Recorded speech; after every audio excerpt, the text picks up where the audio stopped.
안녕하세요. 오늘도 사연 살롱을 찾아주셔서 감사합니다. 저는 남편, 그리고 너무 예쁜 아들을 하나 키우고 있는 엄마예요. 이제 아들이 곧 유치원에 입학하게 되고, 저도 육아하던 엄마에서 워킹맘으로 직업을 바꿀 준비를 하고 있습니다. 저희 가족은 이번 달에 이사를 갈 예정이에요.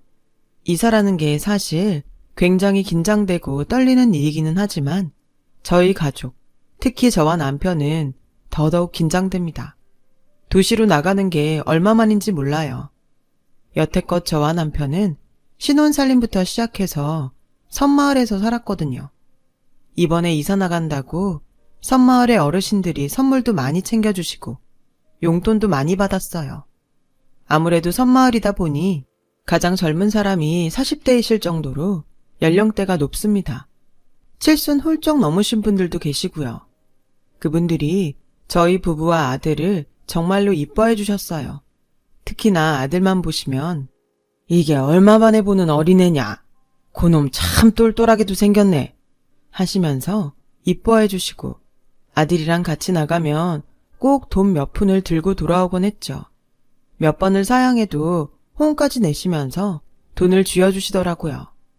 그만큼 어린 아이들을 보는 게 어려우신 분들이고 손주를 보신 분들이라도 섬마을이다 보니 자식들이 방문을 잘 안 하는 것 같아요. 그래서 저희가 이사 나간다는 소식을 전했을 때부터 눈물을 보이시는 어르신들도 있었어요.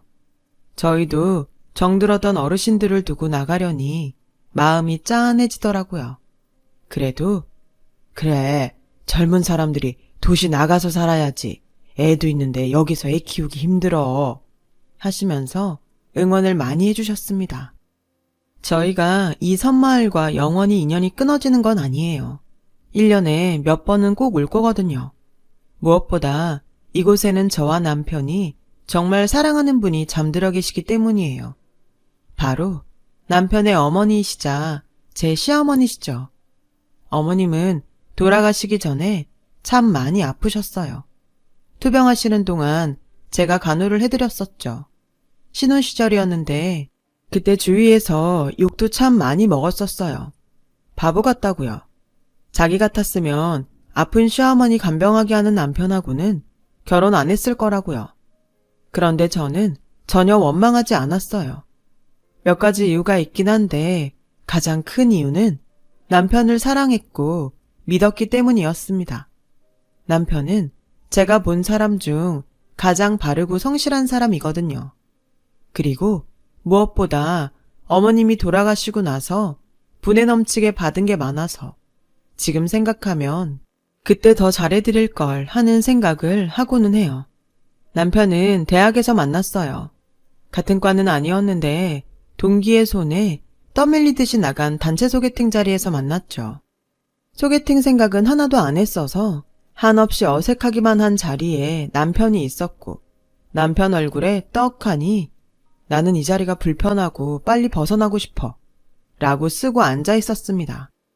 다들 짝꿍 찾아서 하하호호 수다 떠는 동안 남편이 제게 여기 오기 싫었죠? 저도 그래요 라고 먼저 말을 걸어주었고 저는 제 마음을 알아준 남편이 참 고마웠었어요. 다른 친구들 눈에는 저도 짝을 찾은 것처럼 보였겠지만요. 어쨌든 그날 저는 남편하고 수다를 많이 떨었고 대화가 잘 통해서 친구가 되었다가 얼마 안 있어서 사귀는 사이가 되었어요. 만나면서 이 사람 진짜 좋은 사람이구나 라는 걸 매일매일 더 느꼈고 어린 나이였지만 결혼 생각이 들 정도로 미래에 확신이 생겼어요. 남편이 군대를 다녀왔기 때문에 졸업을 같은 연도에 할 수 있었어요. 졸업하고 나서 남편은 곧바로 좋은 기업에 취직을 했을 정도로 능력도 좋았습니다. 남자친구가 아니라 사람 대 사람, 또 같은 취업 준비생의 입장에서 봤을 때 질투가 날 정도였지만 남편은 너는 더 좋은 데 갈 수 있을 거야. 천천히 기다려봐. 라고 말해주면서 자기를 뽐내지 않고 오히려 저를 더 걱정하고 응원해 주었어요. 다행히 몇 달 뒤에 저도 어느 정도 괜찮은 중소기업에 취직을 해서 일을 하게 되었어요. 같이 돈을 모으게 된 것이죠. 그때쯤 저희는 이미 결혼 이야기를 시작했었어요. 얼마 적금도 들고 돈을 모아서 결혼을 하자고 했죠. 저나 남편이나 결혼식을 크고 화려하게 할 생각은 없었기 때문에 큰 돈을 모을 때까지 기다리지는 않아도 금방 결혼을 할 거라고 생각했어요. 그리고 얘기한 대로 1년 반 정도가 지나서 어느 정도 자리를 잡았고 저희는 결혼을 하게 되었어요. 결혼 준비를 하면서 남편에게서 가정사를 처음으로 듣게 되었죠. 저희 집에 인사 와서 먼저 말을 하더라고요. 장인어른 장모님, 저는 결혼식 때 가족을 부르고 싶지 않습니다. 라고요. 예상하지 못했던 말에 저희 부모님도 저도 놀랐고 남편은 차분하게 자신의 이야기를 설명해 주었어요. 제가 어릴 때 차별을 많이 받았습니다. 정말 서럽게요. 남편은 위로 형 1명, 누나 1명이 있다고 합니다. 막내인 남편은 늘 형과 누나에 치이면서 특히나 형이 장남이라는 이유로 형과 끊임없이 비교되면서 모든 걸 다 형한테 바치듯이 하면서 살았다고요. 어머니가 저를 보호해 주시긴 했는데 별 힘이 없었어요. 아버지는 형은 장남이라고, 누나는 하나뿐인 딸이라고 챙겨주셨지만 저는 계획에도 없이 태어나서 밥만 축내는 놈이라고 하시면서 저를 박대하셨죠. 그래서 중학교 3학년 때부터 할 수 있는 아르바이트나 일은 다 했습니다. 막노동도 많이 했고요. 공부도 열심히 했습니다. 대학은 가고 싶었는데 그러려면 전액 장학금밖에는 답이 없었거든요. 다행히도 전액 장학생에 선발이 되었고 대학 입학과 동시에 짐을 싸서 집을 나왔습니다. 염치 없지만 친구 집에서 얹혀서 대학교 생활 내내 같이 살았어요. 그저 평범하게 자취하는 거라고 생각했던 저였는데 그 이야기를 듣고 내가 너무 몰랐구나, 내가 너무 무관심했나 싶었어요. 집과는 연락을 하지 않고 앞으로도 할 생각 없습니다. 그 사람들은 저를 아들이나 동생 취급해준 적이 한 번도 없는 사람들이에요. 참 부끄러운 가정사라는 것은 알지만 두 분이 허락만 해주신다면 평생 장인어른 장모님을 제 부모님처럼 모시고 서영이랑 행복하게 살겠습니다. 남편은 이야기를 울먹이면서 마쳤어요. 아빠는 어린 게 얼마나 상처를 많이 받았겠나, 고생 많았어 라며 남편의 어깨를 두드려 주셨고 엄마는 같이 우시면서 그래, 내가 장모 말고 엄마 할게. 내가 이제 우리 아들 잘해줄게. 힘들었던 기억은 다 잊어라 하셨습니다. 그렇게 저희 부부는 결혼 허락을 받게 되었죠. 남편의 강경한 의사에 따라 저는 시댁과는 아예 연락을 할 생각도 안 했어요. 남편이 너 혹시 나중에 후회한다, 이런 걱정 때문에 나 몰래 우리 집 찾아보거나 그런 생각하지 마. 괜한 걱정이긴 하지만 노파심에 그래 라고 강하게 말했거든요. 저한테는 뭐든 다 좋다 하던 사람이어서 그런 강한 태도를 처음 보았기 때문에 놀라기도 했지만 한편으로는 그래, 이 사람이 상처를 정말 많이 받았구나 하고 알겠다고 했습니다. 그렇게 저희는 시댁 식구들 없이 제 가족들과 대학 친구들, 회사 사람들만 불러다 놓고 결혼식을 올렸고 행복한 신혼생활을 시작했어요. 신혼생활은 정말 행복했어요. 바쁘게 일하고 퇴근해서 집에 와서 같이 야식 먹고 놀다가 자고 또 일하고 와서 같이 밥 먹고 평범하지만 행복했어요. 그러나 저희 부부의 평범하고 행복했던 일상은 결혼한 지 몇 달 만에 뒤 흔들리고 말았습니다. 토요일 점심이었어요. 한가하게 집에서 남편과 시간을 보내고 있었죠. 그런데 남편에게 전화가 한 통 걸려왔어요. 대수롭지 않게 받은 남편의 표정은 점점 굳어갔고 이내 목소리까지 높아졌다가 전화는 끝났습니다. 왜 그래? 무슨 일이야? 하고 물으니 남편이 나 잠깐 어디 좀 다녀와야 할 것 같아. 늦을지도 몰라. 걱정 말고 다녀와서 설명해 줄게. 라고 말하더니 다급하게 옷을 챙겨 입고 나갔습니다. 저는 당연히 무척이나 걱정되었지만 와서 설명해 준다는 남편의 말을 믿고 잠도 안 자고 늦은 시간까지 기다렸어요. 남편이 돌아온 건 새벽 3시가 다 된 시간이었습니다. 그때까지도 안 자고 기다리던 저를 본 남편은 울면서 제게 미안해 소영아 하고 말했어요. 놀라서 무슨 일이냐고 자세히 말해보라고 하니 남편이 눈물 섞인 목소리로 사정을 설명해 주었는데 그 이야기가 참 개탄스러웠어요. 남편에게 전화를 건 건 이름도 처음 들어보는 섬마을의 이장님이었다고 해요. 이진영 씨 맞으시죠? 여기 어머님이 와 계신데 언제쯤 들어오실 예정이십니까? 뜬금없는 말에 남편은 자세한 사정을 물었고 이장님은 형님 되시는 분이 여기 모셔놓고 가셨는데요. 동생이 와서 모시기로 하셨다고요.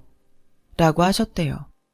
청천벽력 같은 말에 남편은 놀라서 자세한 사정을 들으러 그 생소한 섬마을로 향한 것이고요. 참, 그런 페류나가 따로 없습니다. 남편의 어머님이 당뇨병과 중풍 등 거동조차 거의 불가능하실 정도로 편찮으셨는데 남편의 형님이 해외 이민을 핑계로 어머님을 놓고 간 거예요. 그리고 남편의 이름을 써두고 남편 연락처를 알아내선 동생이 어머니를 모시겠다고 한 상황이다. 라고 말해두고 말 그대로 튀어버린 것이었죠. 남편은 놀라고 화가 나서 형에게 연락을 했지만 받지 않았다고 합니다. 남편 아버지는 어머니와 이미 이혼을 하신 상태였다고 하네요. 이혼 후 다른 분과 살림을 차리셨다고 하고요. 남편의 누나는 나 임신했다, 못 모신다 는 말만 남기고 연락을 끊어버렸다고요. 보호자의 이름은 이미 남편이었고 여기서 어머님을 모시지 않는다면 노인 6.15 적용될 수도 있는 상황이었어요. 남편은 미안해, 나랑 헤어지고 싶다고 해도 이해해 하고 한참을 울다가 겨우겨우 잠에 들었어요. 깊이 고민했죠. 지금 다니는 회사나 그런 것들을 포기하기 힘들었지만 그렇다고 남편과 정말 헤어지기도 싫었어요. 처음 보는 그것도 몸이 아픈 어머님을 모시는 것도 겁이 났고요. 그래도 저는 결정을 내렸습니다. 남편에게 일단 난 오빠랑 같이 살 거야. 우리가 가서 모시고 살자. 그 사이 오빠가 아주버님을 찾아서 어떻게 고소하거나 그러면 되지 라고 말했습니다. 남편은 너한테 너무 죄 짓는 것 같아서 너무 미안해 라고 말하면서 또 울었어요. 정말 번갯불에 콩 볶듯이 섬마을로 이사가 결정되었고 주위 친구들과 부모님도 정말 놀라셨습니다. 친구들은 시동부터 이게 무슨 고생이냐? 세상에 조선시대도 아니고 지 아픈 엄마를 그렇게 내버리고 가는 미친놈이 어딨어? 라고 아주버님과 형님 부부를 실컷 욕했죠. 섬마을에 도착해 낡은 빌라로 들어가니 바닥에 이불 깔고 누워 계신 어머님이 보였어요. 첫 만남이었죠. 어머님, 안녕하세요. 저는 김서영이고 어머님 둘째 며느리예요. 라고 인사를 드리니 어머님이 힘없이 고개를 끄덕이셨어요. 남편은 오랜만에 만난 어머님이 어색한 듯 인사 후에 말없이 집만 정리했고요. 엄마는 그래도 나를 지켜주려고 노력했어. 나도 그건 알아. 그런데 엄마가 일을 하셔, 뭘 하셔. 능력이 어디 있겠어? 남편 내조에 치이고 집안 살림에 치이고 친할머니의 시집살이에 치이고 엄마 마음 이해 못하는 건 아니었지만 그래도 엄마라도 나를 더 지켜줬으면 어땠을까. 가끔 그 생각을 해. 남편이 그날 밤에 술을 마시면서 한 말이에요. 그래도 어머님이 그나마 가족 중에서는 남편에게 나은 사람이었다는 게 다행이라면 다행이었습니다. 병간호는 저도 처음이라 정말 힘들었어요. 밤마다 울었고 내가 회사도 사표 내고 이게 무슨 짓이지? 하는 생각도 많이 했죠. 남편은 일을 해야 했기에 몇 시간이 걸리는 거리를 배 타고 섬에 들락날락하면서 회사를 다녔어요. 집에 들어오면 피곤하니까 도와달라고 말할 수도 없었죠. 미안하니까요. 밤에도 몇 번씩 일어나 어머님 약 챙겨드리고 상태 확인하고 때마다 배 타고 같이 도시로 나가서 병원 검사도 받고 했어요. 어머님은 말씀하시는 것도 힘들어하셔서 주로 글씨를 써서 표현을 하셨어요. 병간호 시작하고 한 일주일이 지나서야 제게 처음으로 말을 건네셨죠. 첫 마디가 바로 미안하다 새아가야 였습니다. 종이에 쓴 그 글씨를 보는데 갑자기 뭔가 울컥하더라고요. 전형적인 가부장적 집안의 며느리로서 어머님이 겪으신 고생도 이해는 할 수 있을 것 같았습니다. 그래서 일부러 어머님 걱정 마세요. 저 체력 강한 여자예요. 하면서 어머님을 안심시켜 드렸어요. 그래도 제가 서툴지만 열심히 한 성과가 나는지 시어머님의 상태는 조금씩 호전을 보이셨어요. 거동을 못 하셨는데 몸을 일으키시고 앉으실 정도도 되셨고 더듬거리는 증상이 심하셨지만 간단한 말도 하셨어요. 남편도 처음에는 어머님을 무척이나 어색해했지만 시간이 지나면서 엄마 오늘은 어땠어요? 엄마 며느리 예쁘죠? 하면서 말도 붙이고 인사도 하면서 천천히 사이가 풀어지기 시작했어요. 그래도 남편의 기억 속 어머니는 자기를 보호해주던 모습이었으니까요. 어머님은 때때로 밤에 남편이 잠들면 저를 앉혀두고 우시면서 진영이에게 미안하다는 말을 많이 하셨습니다. 아주버님과 시누이 얘긴 딱 한 번 하셨어요. 내가 애들을 잘못 키운 탓이야 라고 자기 탓을 하시더라고요.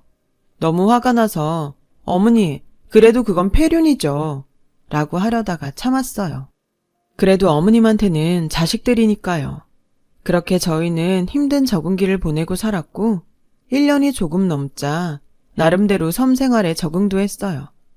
저는 마을 어르신들께 심청이 뺨치는 며느리 소리 들으면서 예쁨 받았고 그 덕분에 사는 건 그렇게 힘들지 않게 되었습니다.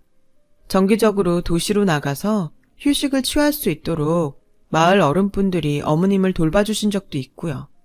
인심들이 다들 좋으셨어요. 어머님은 호전이 되긴 하셨지만 병원에서는 저를 따로 불러서 마음의 준비를 늘 하고 계세요. 어머님은 이 이상으로는 회복되지 않으실 겁니다. 지금은 하룻밤 자고 눈을 떠보니 돌아가셔도 이상하지 않은 상태예요. 그러니까 늘 준비하고 계세요.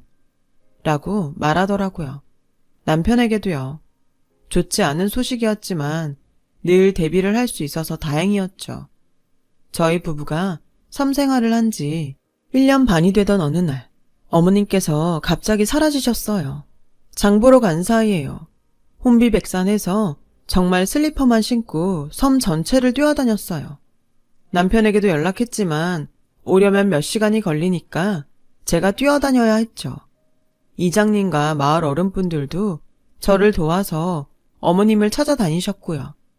몇 시간 뒤 어머님은 섬마을 뒤쪽에 있는 그늘진 공터에서 발견되셨어요. 흙바닥에 쓰러져 계셨는데 양말만 신은 발은 흙투성이었고 손도 마찬가지였죠. 마치 땅을 판 사람처럼요. 놀라고 눈물이 날 정도였지만 그래도 찾았으니 다행이다 생각하고 어머님을 집으로 모셔왔습니다. 어머님이 일어나시고 어머님 거기 왜 가신 거예요? 하고 여쭤보니 바람이 쐬고 싶어서 라고 대충 얼머부리려는 듯 말씀하시더라고요. 속사정이 있는 것 같았지만 저는 더 여쭤보지 않았습니다. 저도 너무 지쳐 있었으니까요. 그 일이 있고 정확히 3일 뒤에 어머님께서는 돌아가셨어요. 주무시다가 아주 평화롭게요. 새벽에 약 챙겨드리려고 일어났는데 뭔가 이상해서 코에 손을 대서 숨을 확인해 보니까 돌아가셨더라고요. 놀라서 남편을 흔들어 깨우고 병원에도 연락해서 확인했는데 돌아가신 게 맞았습니다. 마음의 준비를 하고 있었는데도 충격적이었어요. 누군가는 이제 혹 떨어졌는데 뭐가 그렇게 슬프냐? 라고 하던데 그 사이 어머님과 정이 많이 들었던 저였어요. 어머님께서 고맙고 미안하다시며 자꾸 제 손에 쥐어주시던 계피사탕이 생각나더라고요. 짧은 시간이었지만 어머님께서는 제게 마음을 다 주셨어요. 남편도 이제 엄마를 좀 더 이해할 수 있을 것 같았는데 말하면서 눈물을 흘렸어요. 장례는 섬에서 치렀습니다. 조문객은 모두 섬마을 어른들밖에 없었어요. 남편이 시누이에게 어머니의 부고를 알렸지만 답이 없었고 아주버님 부부에게도 마찬가지였어요. 섬마을에 햇빛 잘 드는 곳을 이장님께서 내어주셔서 그곳에 어머님을 모셨죠. 장례가 끝나고 집에 돌아와 짐을 정리했습니다. 어머님 짐은 많지도 않았어요. 그런데 어머님의 이불을 들추자 이불 아래서 종이 한 장이 나왔습니다. 종이에는 삐뚤한 글씨로 방파제 뒤쪽 공터에 땅을 파보거라 라고 쓰여 있었습니다. 그곳은 어머님이 돌아가시기 며칠 전에 쓰러지신 채 발견되었던 바로 그 공터였어요. 유언가도 같은 그 말에 저와 남편은 공터로 갔죠. 그곳에는 커다란 돌로 표시된 곳이 있었고 저와 남편은 돌을 치우고 땅을 팠어요.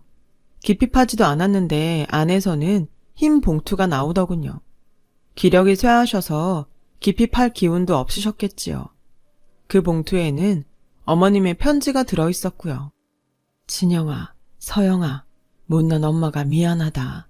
진영아, 어린 날들에 많이 서러웠지? 엄마가 미안하다. 능력 없는 애미가 너를 지켜주지 못했어. 장남이라고 하나뿐인 딸이라고 이쁨 받는 첫째, 둘째에 치이고 아파하는 널 보며 엄마도 너무 아팠단다. 그런데도 잘 자라. 좋은 며느리 데려와서 너무나 고마워. 해준 것도 없는데 병간호 받느라 애미가 정말 고맙고 미안했단다. 이곳에 편지를 묻은 건 너에게 주려고 한 걸 내 힘으로 끝까지 지키기 위한 노력이고 내 마음이란다. 이것들로 너의 지난날의 아픔을 다 치료하지 못할 거라는 건 알지만 그래도 엄마의 마지막 마음을 받아주렴. 이곳에 꼭 연락해서 가보거라. 그 말 끝에는 어떤 집 전화번호와 집 주소가 쓰여 있었습니다. 남편과 저는 집으로 돌아와 그 번호로 전화를 걸었어요. 저는 이진영이라고 하는데요. 라고 하자마자 전화기 너머에서 아우, 네가 진영이구나 하는 소리가 들리고 그 사람이 울기 시작하더라고요. 직감적으로 뭔가 있다고 느낀 저희 부부는 어머님이 적어주신 그 주소로 찾아갔어요. 한적한 시골 마을 집이었어요. 도착해서 문을 두드리자마자 바로 한 어르신이 뛰어나오셨어요. 어르신은 내가 너희 오기를 얼마나 기다렸는지 모른다 라며 저희를 안으로 데리고 들어가셨어요. 차를 한 잔씩 내어주신 어르신은 통장 하나와 저희 부부 앞에 서류 몇 장을 펼치셨어요. 그건 놀랍게도 아파트 명의 서류와 주식 관련 서류였습니다. 주식 잘 모르는 제가 봐도 상당하더라고요. 너희 엄마가 몇 년 전에 그 쓰레기 같은 놈이랑 이혼한 거 알지? 그 놈도 살 만큼 살았다고 생각했으니까 먼저 이혼하자고 한 거지. 이혼하고 네 엄마가 여기로 찾아왔다. 여기가 네 엄마 고향이야. 나는 네 엄마 어릴 때 동네에서 제일 친하게 놀던 친구였어. 내가 지금 이렇게 살 수 있는 이유가 네 엄마 덕분이니까. 어릴 때 우리 집이 너무 가난해서 밥조차 잘 먹고 살지 못할 정도였어. 네 엄마는 항상 나를 더 챙겼고 네 외할머니, 외할아버지 되시는 분들도 나를 딸처럼 정말 아껴주셨었거든. 그때 네 엄마 아니었으면 나는 지금 여기에 없다. 내가 학교를 마칠 수 있었던 것도 전부 네 엄마 덕이었어. 우리는 자매보다 더 끈끈할 수밖에 없었단다. 네 외할아버지, 할머니 돌아가시고 엄만 그 후에 시집을 갔어. 그런데 네 엄마가 시집가면서 연락이 끊겼었지. 네 엄마 이야기 듣고 가슴 치면서 울었다. 그렇게 밝던 소녀가 시집을 잘못 가서 그렇게 되고 그런데 막내 아들 얘기하면서 더 서럽게 울더라. 자기가 시집살이 100번 겪어도 좋으니까 막내가 자기를 용서해주면 좋겠다고 말이야. 괜찮다는데도 나한테 패기찌기 싫다고 큰아들 부부에게 올라가겠다고 하더구나. 얼마 안 있어 올라갔는데 몸이 그렇게 돼버렸어. 그간 세월이 얼마나 고됐으면 그랬겠니. 그리고 2년 전인가 연락이 왔어. 큰아들 부부가 나를 버리려고 한다고 말이야. 네 엄마는 다 알고 있었던 거야. 그리고 나한테 그러더라. 혹시라도 내가 죽으면 막내 아들 찾아서 꼭 좀 도와줘라고. 그래서 내가 알겠다고 걱정 말고 내 연락처 주라고 했었는데 이렇게 죽고 나서야 진영이 너를 만나는구나. 어르신의 이야기를 들으면서 남편은 하염없이 눈물을 흘렸어요. 어머님의 마음이 느껴졌고 어린 시절의 남편에게 끊임없이 미안해하셨던 그 마음이 절절하게 전해졌어요. 그 통장은 어머님께서 남겨주신 거였어요. 펼쳐보니 5천만 원이라는 돈이 있더라고요. 평생 그 돈을 꽁꽁 숨기며 모으기 위해 열심히 사셨을 어머님을 생각하니 안타깝고 슬프고 말할 수 없는 감정이 들었습니다. 그리고 그 어르신은 여기 이 서류들은 내가 널 위해서 준비한 것들이야. 나는 우리 아들한테 사업체 물려주고 이제 여기서 유유자적 지내고 있어. 이거 가지고 가서 능력껏 잘 사용해봐. 나는 이제 네 엄마한테 받은 거 다 돌려준다 생각하고 더 기쁜 마음으로 여생을 살련다. 남편과 저는 이걸 받아도 될까요? 하고 물었지만 어르신은 당연하지. 네 엄마가 나한테 어떤 사람인데 나는 너희가 내 친구 바램대로 잘 살았으면 한다. 나중에 혹시 아기 낳으면 한번 데리고 와서 인사나 시켜주렴. 라고 하시며 서류를 저희 손에 꼭 쥐어주시더라고요. 그 재산들은 너무 큰 돈이기도 했고 아직도 저희가 그대로 가지고 있습니다. 남편이랑 얘기했는데 잘 모르고 주식 썼다간 큰일 나니까 나중에 기회 잡고 공부 제대로 해서 사용하자고 했어요. 아파트도 그대로 있고요. 남편은 어머님의 향수 때문인지 섬마을을 떠나고 싶지 않아 했습니다. 그래서 임신하고 아기 낳은 후까지 섬마을에서 살았어요. 남편이 워낙 애틋해해서 저도 동의를 한 부분이었고 섬마을 생활도 익숙해져서 나쁘지 않았고요. 어느 날 아주버님과 시누이에게서 연락이 왔더라고요. 네가 재산 다 꿀꺽하냐? 라고 연락이 온 거죠. 어디서 들었는지 모르겠지만요. 시누이는 여자라 그런지 저한테도 연락해서 사람이 그렇게 사는 거 아니다. 형제 자매한테 재산도 나누고 해야지. 라고 하더라고요. 저는 그 말 듣고 너무 화가 나서 그이가 아주버님이랑 같이 두 분 용서한다고 하면 저도 그렇게 하죠. 그 전에는 저도 두 분 어른 대접해드릴 생각 없습니다. 라고 하고 끊어버렸어요. 그 후로 아기도 낳고 꽤 잘 키우면서 살았는데 이제 아기 유치원도 그렇고 여러 사정 고려해 도시로 다시 나가게 되었네요. 물려받은 아파트로 들어갈 예정이고 이 섬에도 수시로 올 생각입니다. 생각해도 아련한 시어머님이 잠들어 계신 곳이니까요. 아직도 여전히 생각나면 참 가엾어서 눈물 나는 어머님과 우리 남편이지만 그래도 이제 우리 세 식구 어머님 그곳에서 뿌듯하시게 더욱 열심히 잘 살아보려고 해요. 어머님도 하늘에서 다 보고 계실 테니까요. 이사갈 생각을 하니 여러 가지 생각이 드는 날에 주저리 글을 썼네요. 들어주신 모든 분들 감사합니다. 항상 건강하시고 행복하시길 바랍니다. 여러분, 사연 댓글에 응원과 현명한 조언 부탁드려요. 좋아요와 구독은 저에게 큰 힘이 됩니다. 오늘도 좋은 일 가득하세요.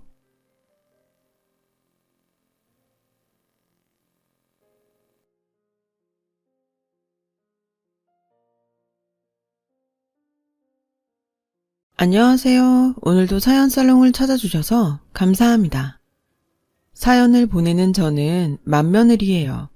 지금은 남편, 그리고 두 시동생과 함께 제법 건실한 회사를 경영하고 있는 사업가이기도 합니다. 안정적이고 행복한 지금에 이르기까지 돌아보면 풍파도 참 많은 삶이었어요. 특히나 돈, 그리고 시부모님과의 우여곡절이 무척이나 많았죠. 왜 그런 말이 있잖아요. 어딜 가든 삐딱하고 베베 꼬인 사람이 늘 한둘씩은 있다고요. 직장에서 동료로 만나 저와 남편이 사내 연애 끝에 청첩장을 돌리던 그때에도 그랬어요. 결혼 후로 팔자 고치려 하는 것 아니냐는 삐딱한 시샘을 저에게 보내는 사람들이 분명 있었죠. 반면에 불행한 결혼이 되지 않겠느냐고 진심으로 걱정하는 지인들도 참 많았어요. 저의 친정은 무척이나 가난한 집안인데 비해 시댁은 훌륭한 사업가인 시아버지 덕분에 꽤 큰 부잣집이었으니까요. 제 입장은 어땠냐고요? 부잣집에 시집가서 팔자 고치려 했다거나 아니면 양가의 경제적 차이로 인해 늘 비교와 타박을 당하며 사는 불운한 결혼이었다거나 어느 쪽이었냐고요? 결혼할 때부터 지금까지 제 생각은 확고했어요. 참 잘한 결혼이었다고요. 이 결혼을 단 한 번도 후회한 적 없을 만큼이요. 저희 결혼에 시댁이 부잣집이라는 계산 같은 건 들어있지 않았어요. 오히려 가난으로 인해 부족한 며느리가 되지는 않을까 하는 걱정이 컸을 뿐이죠. 하지만 그마저도 오래가지 않을 걱정에 불과했어요. 시댁에 처음 인사하던 날, 시댁 식구들 모두가 저를 크게 반겨주었고 시부모님 두 분 모두가 아주 훌륭한 분들이셨던 덕분이었어요. 특히나 시어머니는 한눈에 봐도 정성 가득 손수 차려둔 저녁 식탁에 몸둘 바를 몰라 하던 저를 포근하게 다독여 주었어요. 아범한테 다 들었어. 사돈분들이 많이 어렵게 살아오셨다면서. 아, 네, 맞아요. 저희 친정부모님은 누구보다 정직하고 열심히 살아왔지만 그만큼 운이 따라주지 않는 바람에 많이 어려운 삶을 보내셨다고 생각합니다. 그래, 이해한다. 너도 얼마나 고생이 많았어. 이해해 주셔서 정말 감사합니다. 그래서 솔직히 걱정이 좀 있어요. 혹시라도 내가 부족하다 할까봐? 친정이 가난하다는 이유로? 어머님과 아버님이 가난을 죄삼을 분들은 아니라는 거 아범에게 들어서 잘 알고도 있고 저 또한 친정의 가난이 부모님의 잘못은 아니라고 생각하지만 결혼이란 게 두 집안이 하나 되는 것인 만큼 아무래도 조심스러울 수밖에 없으니까요. 그래, 네 말이 맞다. 굳이 양가의 경제적 차이가 아니더라도 결혼이란 게 이래저래 신중하게 결정해야 하는 것이지. 하지만 너의 걱정이 오직 친정이 가난하다는 이유 때문이라면 그런 걱정 안 해도 된다. 네? 사돈분들이 나쁜 짓을 저지르고 천벌을 받아 가난해진 것도 아니잖니. 어려운 환경 속에서도 딸 자식을 너처럼 반듯하게 잘 키워낸 것만으로도 사돈분들이 참 훌륭한 삶을 살았다고 그렇게 생각하고 있어. 순간 가슴이 뭉클해진 제가 울음을 참으며 차마 대답하지 못하는 사이 이번에는 시아버지가 저의 손에 수저를 쥐어주며 말을 이어가셨어요. 너도 마찬가지야. 가난 속에서 반듯하게 잘 자라준 것만으로도 충분히 가치 있는 사람이란다. 우리는 돈이 아닌 너의 사람 됨됨이 하나만 보고 결혼을 승낙한 것이니 양가의 격차 같은 건 걱정하지 않아도 좋아. 그런 시아버지의 말에 남편의 남동생인 두 시동생들도 저에게 환한 미소를 지어주었고 마침내 모든 걱정을 떨친 저는 진심 어린 마음으로 화답했어요. 감사합니다, 어머님, 아버님, 그리고 시동생들 모두에게요. 오늘 받은 사랑 절대 잊지 않을게요. 시부모님을 친부모처럼 공경하는 며느리이자 의지가 되는 형수로서 열심히 살아보겠습니다. 덕분에 결혼에 꼴이 난 저는 그날의 약속을 지키기 위해 최선을 다했어요. 저는 시부모님을 친부모와 다름없이 공경하며 잘 모셨고 열심히 노력하는 저를 향한 시부모님의 사랑 또한 친부모와 다름없었죠. 시부모님의 인성을 꼭 닮은 두 시동생도 큰형수인 저를 친누나처럼 잘 따랐어요. 걱정과 어려움, 그런 거 하나 없이 마냥 행복하기만 했죠. 요즘 말로 치면 그야말로 꿀같은 시간들이라고 해야 할까요? 마냥 행복하기만 하던 어느 날, 저의 소중한 시댁에 불운의 그림자가 닥쳐오더군요. 시댁 식구들에게 경제적 어려움을 단 한 번도 느끼게 하지 않을 만큼 능력 있는 사업가이자 집안의 기둥인 시아버지가 갑작스런 교통사고로 운명하신 것이었죠. 갑작스레 시아버지를 잃은 저와 시댁 식구들이 미처 마음을 추스를 겨를도 없이 비보가 이어졌어요.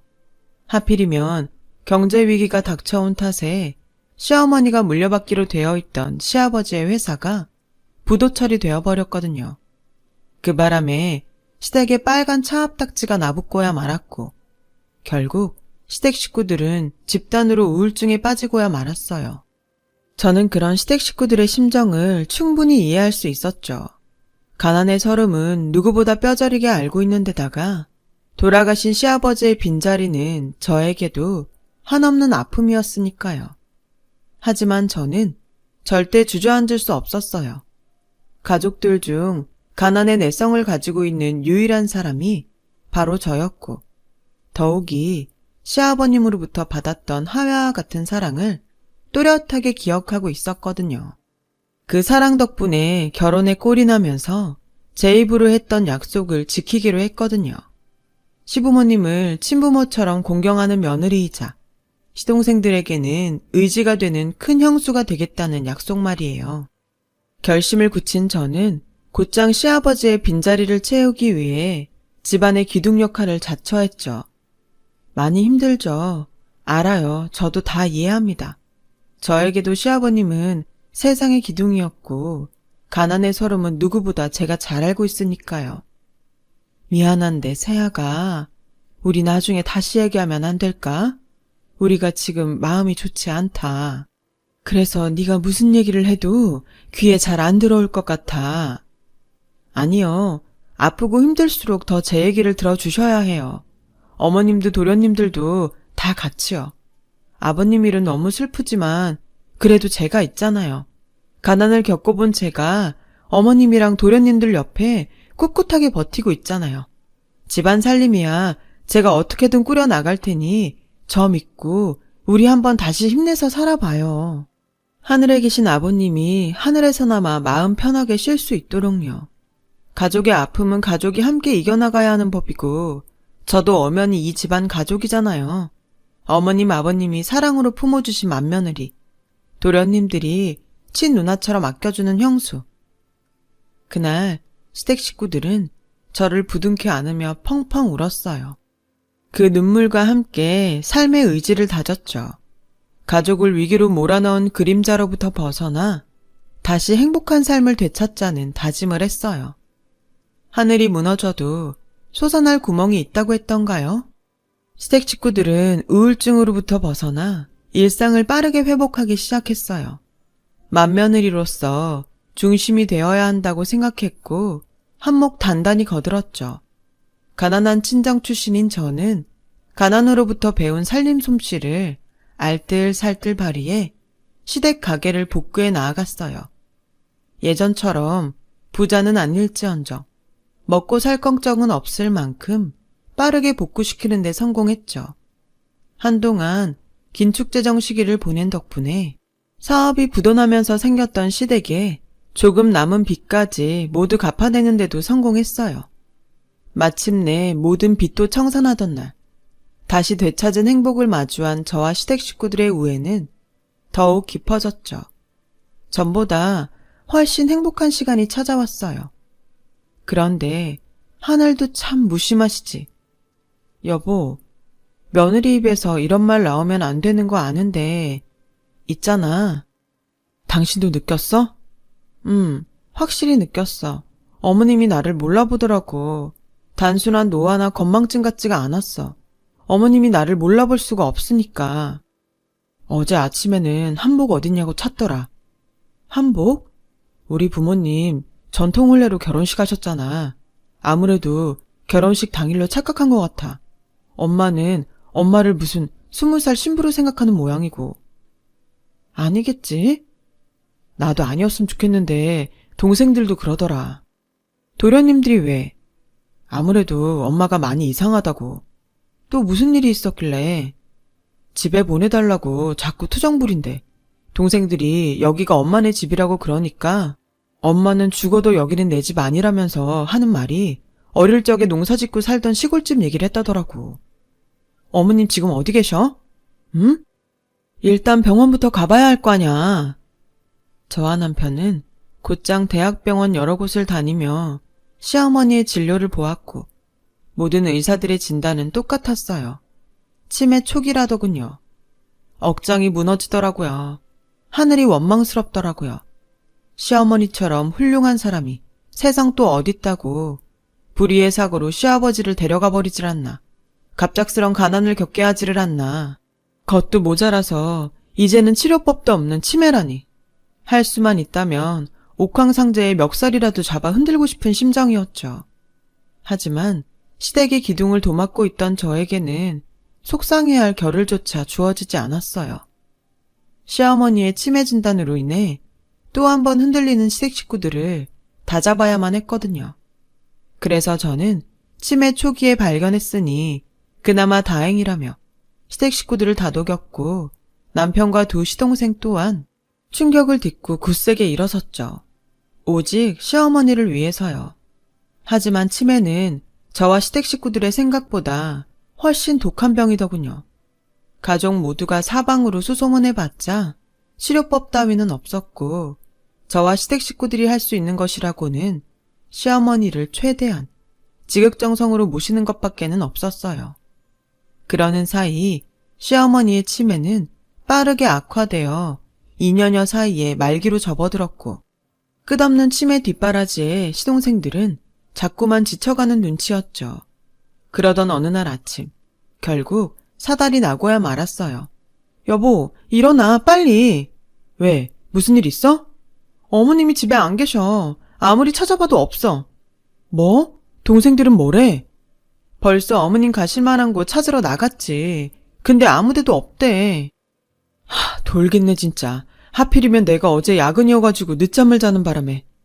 당신 잘못 아니야. 치매 걸린 분의 돌발 행동까지 우리가 어떻게 예상하냐고.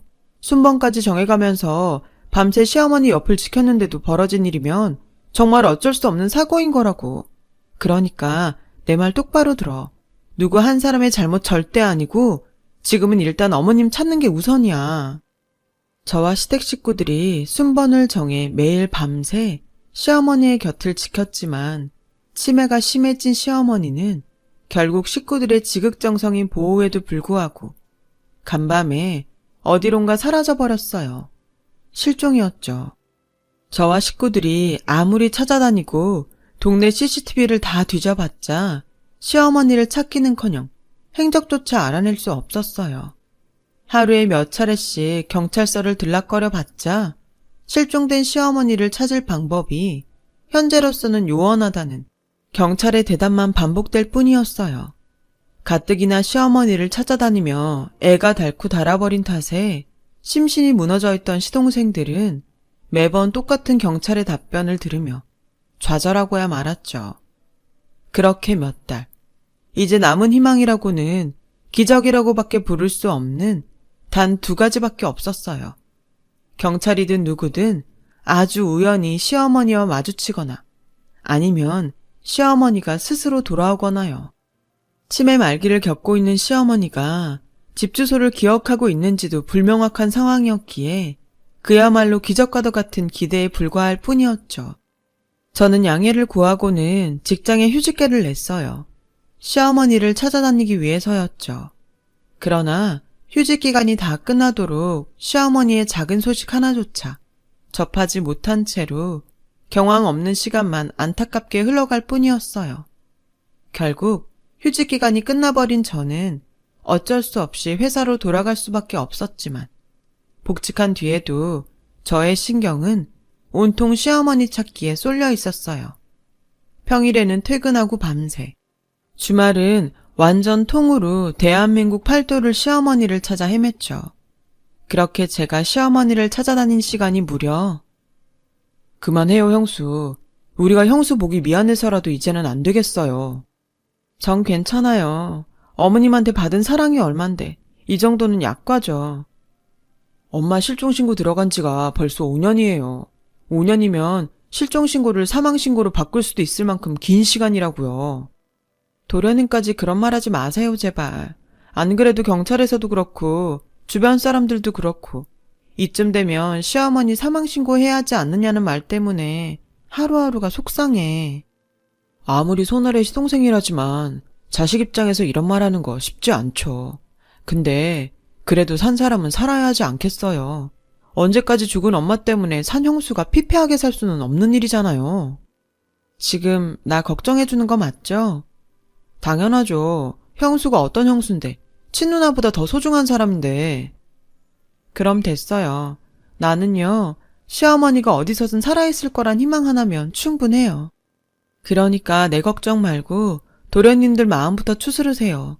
좋은 사람 만나서 가정도 꾸리고, 그래야 어머님 돌아오셨을 때 새며느리 자랑도 하고 그러죠. 암튼 우리 형수 효심도 최고다 정말. 고마워요. 친자식보다 더 친자식처럼 엄마를 아껴줘서. 그렇게 생각해주니까 저도 고마워요. 정신 차리고 보니 제가 시어머니를 찾아다닌 지가 벌써 5년에 접어들어 있더라고요. 시동생의 말처럼 5년이면 실종신고를 사망신고로 전환할 수도 있을 만큼 아주 긴 시간이었죠.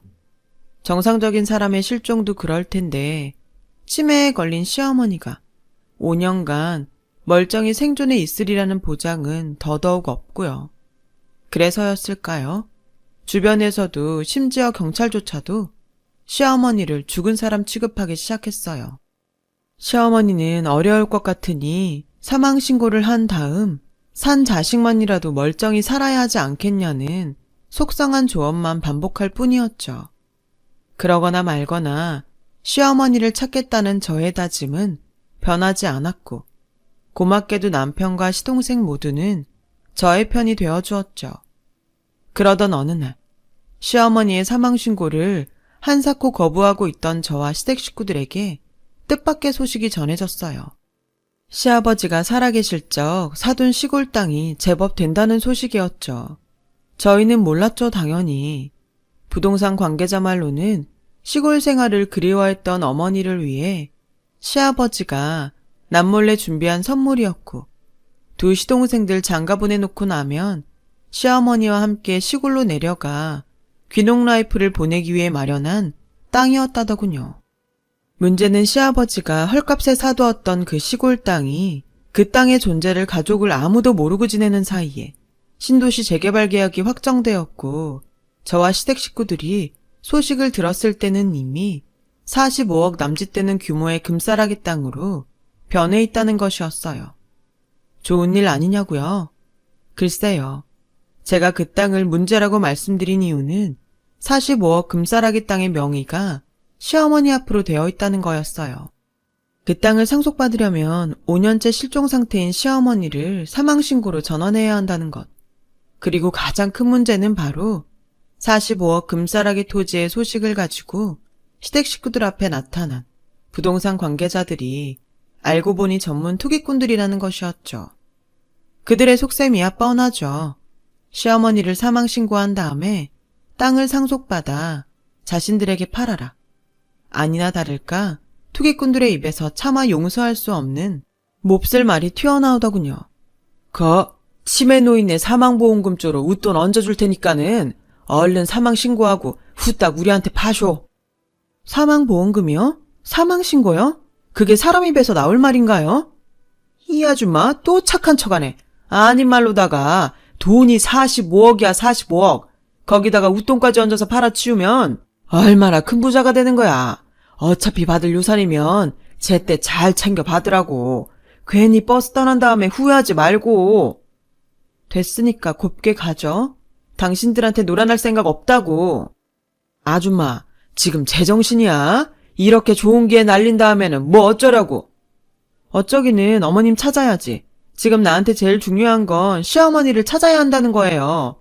시어머니가 어딘가는 반드시 살아있을 거라는 거 알아들어? 멀쩡히 살아계신 시어머니를 죽은 사람 취급해가면서 누리고 싶은 호의호식 따위는 없고 땡겨받을 유산 따위는 더더욱 없어. 와, 나 진짜 그러쇼. 누구 생각대로 되는지 어디 두고 봅시다. 콧방귀를 끼며 돌아가는 투기꾼들의 뒷모습을 보며 저는 자신만만했어요. 시댁 식구들을 믿었으니까요. 다행히 남편의 뜻은 저와 같았어요. 하지만 두 시동생의 입장은 달랐죠. 시어머니의 치매 뒷바라지를 시작하던 날부터 실종된 시어머니를 찾아 헤매던 지난 5, 6년의 시간. 그 시간 동안 꾸준하게 지쳐왔고 독한 좌절을 절감해왔던 시동생의 심정은 마침 체년 근처를 왔다 갔다 하던 시점이었나 봐요. 그런 상황에 투기꾼들이 갑작스레 물고 온 45억 금싸라기 땅 소식은 무척이나 달콤한 소리였던 모양이었어요. 그래서 두 시동생들은 이참에 사망신고 해버립시다, 형수. 뭐라고요? 솔직히 치매 뒷바라지도 모자라서 실종된 엄마 찾아다닌 시간이 6년이 넘었으면 할 만큼 한 거잖아요. 그래서요. 자식된 도리는 벌써 다 하고도 남았으니까 우리도 이제는 자식된 권리도 좀 누리면서 살자고요. 어머님 사망신고하고 투기꾼들한테 땅 팔아치우자는 소린가요, 지금? 무슨 말을 그렇게 까칠하게 해요. 자식이 부모 유산 알아서 찾아가겠다는 건데 그게 그렇게 못마땅한가? 죽은 엄마 평생 그리워하면서 멀쩡히 있는 유산 홀라당 공중 분해시켜버리는 것보다는 낫다는 생각 안 해봤냐고요. 예? 도련님, 제발 그만합시다. 우리도 지쳤어요. 우리도 우리 세상, 우리 삶 찾아서 잘 살아야지. 정신 차리고 말 같지도 않은 소리 앞으로 하지 말아요. 오늘 딱 한 번만 참아주는 거지 다음에는 안 참아. 끝까지 이럴래요? 형이랑 형수가 반대하면 우리가 뭐 아무것도 못할 줄 알고? 어머님 살아있다고요. 아직 우리가 못 찾았을 뿐이지 어딘가에는 살아 계실 거라고요. 며느리인 나도 어머님을 이렇게 믿는데 자식인 도련님들이 이렇게 져버리면 안 되는 거잖아요. 부탁이니까 돈 욕심에 망가지지 말아요.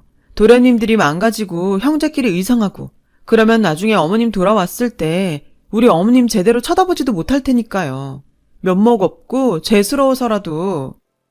투기꾼들이 몰고 온 금싸라기 땅 소식에 동생들은 급격하게 흔들리기 시작했고 제가 아무리 말려보아도 아나무인이 되어갔어요. 그 45억을 두고 자기들끼리 한 푼이라도 더 가져가겠다고 싸움을 벌이기 시작한 두 시동생들은 한사코 말리는 저와 남편을 향해 악당까지 퍼붓더군요. 형이랑 형수가 이미 죽은 엄마 핑계나 대면서 유산을 독차지하려 든다고요. 그러더니 결국 저와 남편 몰래 독단적으로 시어머니의 사망신고를 진행해버렸어요. 그 사실을 사망신고 절차가 마무리되고 난 뒤에야 알게 된 저와 남편에게는 가슴 아파할 여유조차 없었어요.